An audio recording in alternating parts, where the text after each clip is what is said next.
Jadi Ananda Maya Kosa tidak akan pernah bisa sampean capai ketika sampean belum mencapai kesadaran di Ananda Maya. Ana Maya Kosa, Mano Maya Kosa, Prana Maya Kosa, Vigyana Maya Kosa, mustahil.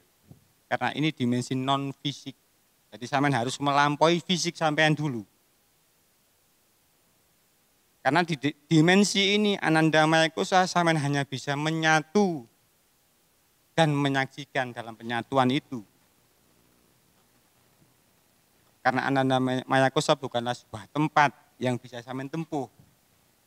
Bukanlah bentuk yang bisa sampean lihat secara fisik kasar.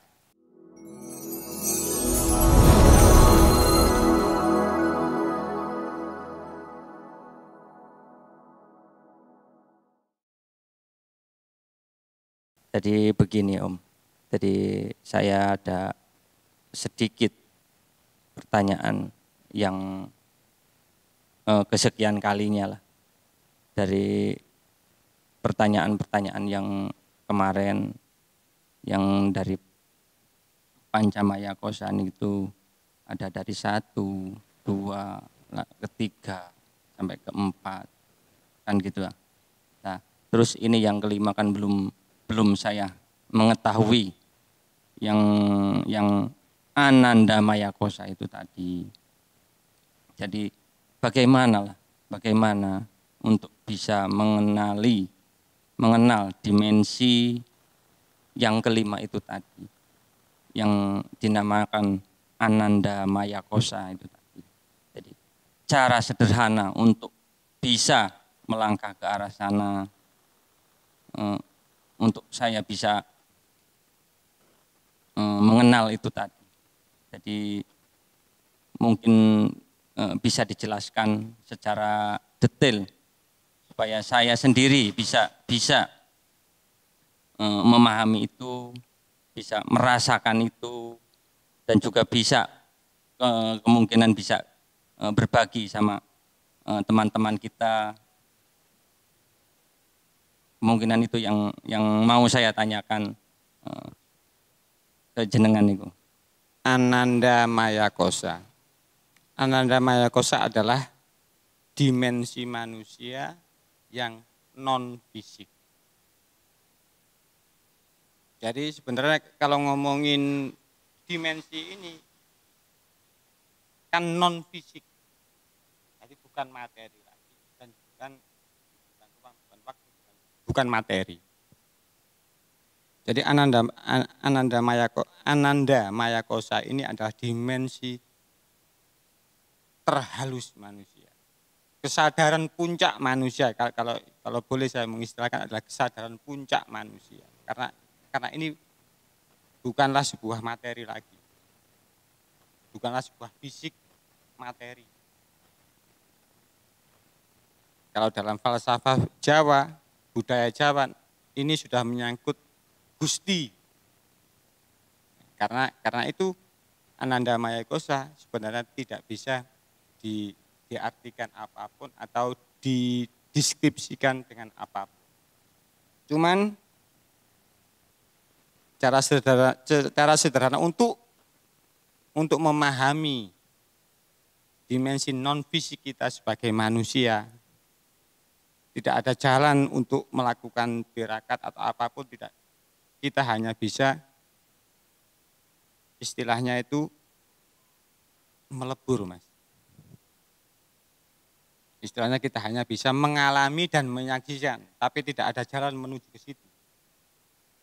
Tapi itu sebenarnya otomatis ketika kita sudah mengalami kesadaran dimensi Ana Maya Kosa kita, dimensi Mano Maya Kosa kita dengan penuh kesadaran, Prana Maya Kosa kita dengan penuh kesadaran, Vigyana Maya Kosa kita dengan penuh kesadaran, otomatis kita sudah sampai di Ananda Maya Kosa.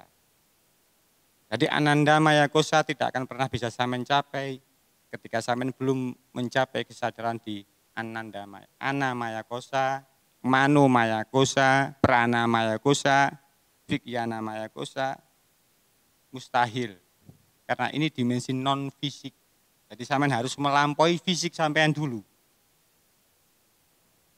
Karena di dimensi ini Ananda Maya Kosa sampean hanya bisa menyatu dan menyaksikan dalam penyatuan itu. Karena Ananda Maya Kosa bukanlah sebuah tempat yang bisa sampean tempuh. Bukanlah bentuk yang bisa sampean lihat secara fisik kasar. Tapi sampean harus melampaui atau melalui fisik paling luar yaitu wadah kita. Dengan jalan mencapai kesadaran fisik wadah terluar kita, mencapai kesadaran pikiran kita, emosi kita, bahkan Vigyana Maya Kosa atau istilah lainnya adalah hati kita, baru otomatis sampean telah sampai di Ananda Maya Kosa. Dan ini tidak bisa diloncati, Mas. Makanya Ananda Maya Kosa tidak bisa sampean tempuh, tapi Ananda Maya Kosa adalah pencapaian atau buah dari perjalanan atau proses panjang sampean untuk menempuh kesadaran wadah kita, menempuh dimensi kesadaran manusia kita. Jadi intinya yang paling inti itu kita harus bisa bahasa umumnya kita harus menyelesaikan dulu dari awal itu tadi dengan istiqomah supaya bisa sampai ke yang namanya Ananda Maya Kosa itu tadi. Kesadaran puncak kan gitu kan. Jadi kan selama ini kan saya berjuang untuk bisa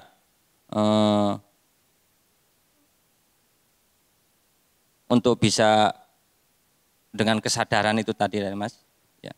Jadi saya akan berjuang di situ. Jadi saya ingin sekali mengenal, dalam bahasanya mengenal diri sendiri, gitu kan. Dalam bahasa umumnya kan mengenal diri sendiri kan. Jadi untuk mengenal diri sendiri itu tadi kita harus dari tahap demi tahap itu tadi harus diselesaikan dulu lah, intinya kan kayak gitu kan. Jadi untuk menempuh ke Ananda Maya Kosa itu soalnya tadi sudah bukan fisik lagi. Jadi kita harus mengalami, menyaksikan, kan intinya kayak gitu kan Mas ya. Iya. Jadi kita mengalami lah, intinya mengalami hal-hal yang gimana ya, dalam ya gak bisa dibicarakan gitu lah Mas ya. Intinya kan kayak gitu kan.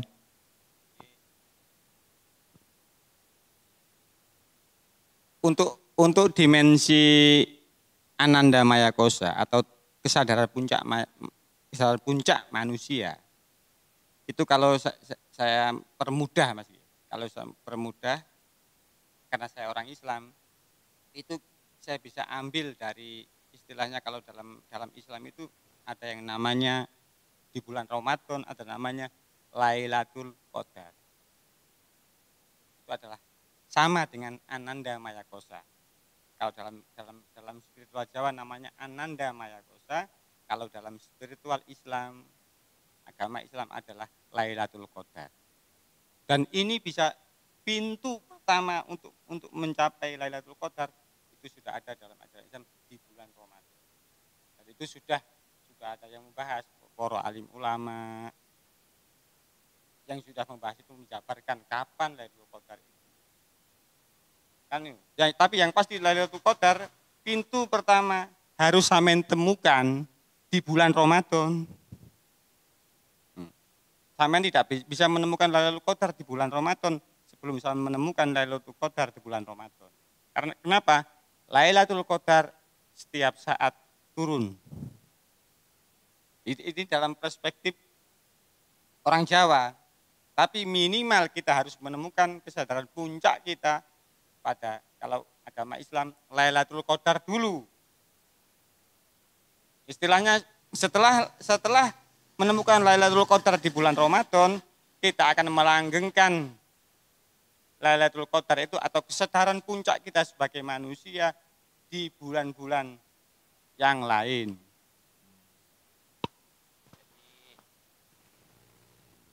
Kalau saya bisa menyimpulkan, ya mungkin sampean sing jawab aja ya. Kalau saya bisa menyimpulkan, berarti orang yang sudah tercerahkan gitu kan Mas? Atau gimana? Ya mungkin bahasa sederhananya bisa diartikan orang yang sudah tercerahkan. Itu kan hanya bahasa kan. Oke. Cuman setelah orang itu tercerahkan, pertanyaan selanjutnya adalah bisa enggak orang itu mempertahankan yang sudah tercerahkan tadi?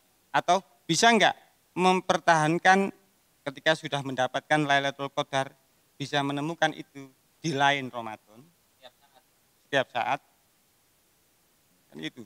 Jadi inti dari Lailatul Qadar adalah kita menemukan kesadaran puncak kita bahwa kita adalah manusia seutuhnya dan menemukan bahwa kita adalah hamba dan benar-benar hamba. Jadi tidak ada kemungkinan menjadi Tuhan. Istilahnya gitu Mas. Makanya kesadaran puncak sebagai manusia adalah kita menyadari bahwa kita adalah murni hamba dan tidak ada potensi atau kemungkinan sedikit pun untuk menjadi Tuhan. Karena itu Ananda Maya Kosa adalah di dalam diri kita, tapi bukan berarti di dalam bahasa ada luar, ada bukan itu.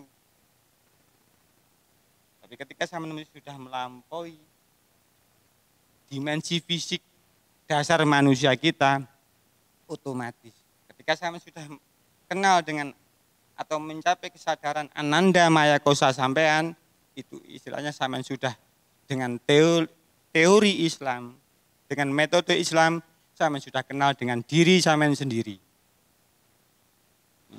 Untuk mengenal Tuhan sampean sebagai manusia, sampean tidak bisa tanpa melewati agama. Nah, baru untuk mengenal Tuhan, sampean harus melewati sebuah ajaran atau agama tertentu untuk melanjutkan proses perjalanan. Dan Anda harus mengikuti itu, tidak bisa. Kenapa? Karena sampean ketika sudah mengenal Ananda Maya Kosa sampean sendiri atau kesadaran puncak sampean, berarti yang di depan sampean adalah Tuhan. Dan sampean bukan Tuhan. Nah, makanya untuk ke arah sini saya hanya bantu wedar Mas. Ini hanya sekitar kaweruh. Tapi untuk bisa mengalami itu dan mengerti itu dan mendalami Panca Maya Kosa ini, sampean harus dibimbing orang yang ahli di bidangnya, terserah siapa. Yang pasti saya bukanlah pembimbing dan saya bukanlah seorang guru. Saya hanya mantu wedar. Terus tadi Mas bilang kalau kita sudah mencapai pencerahan, sudah mencapai Ananda Maya Kosa itu tadi. Jadi ini kedepannya untuk melanjutkannya ini harus dengan mohon maaf dengan agama itu tadi. Jadi yang saya pertanyakan itu agama apapun bisa gitu Mas. Oke. Setelah sampean mengenal Ananda Maya Kosa sampean sendiri, otomatis dengan sendirinya sampean tahu apa agama yang harus sampean pilih. Tanpa dipaksa oleh seseorang atau agama warisan, tidak.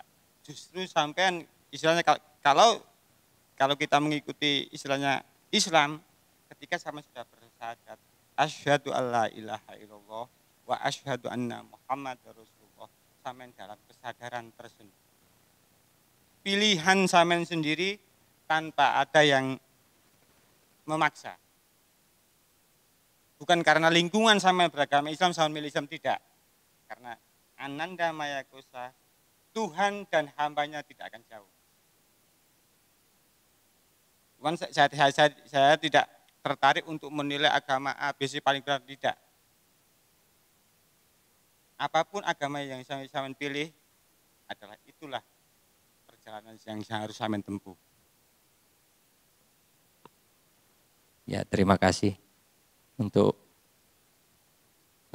kita bisa mengenal sedikit keweruh masalah Ananda Maya Kosa. Cukup sekian aja.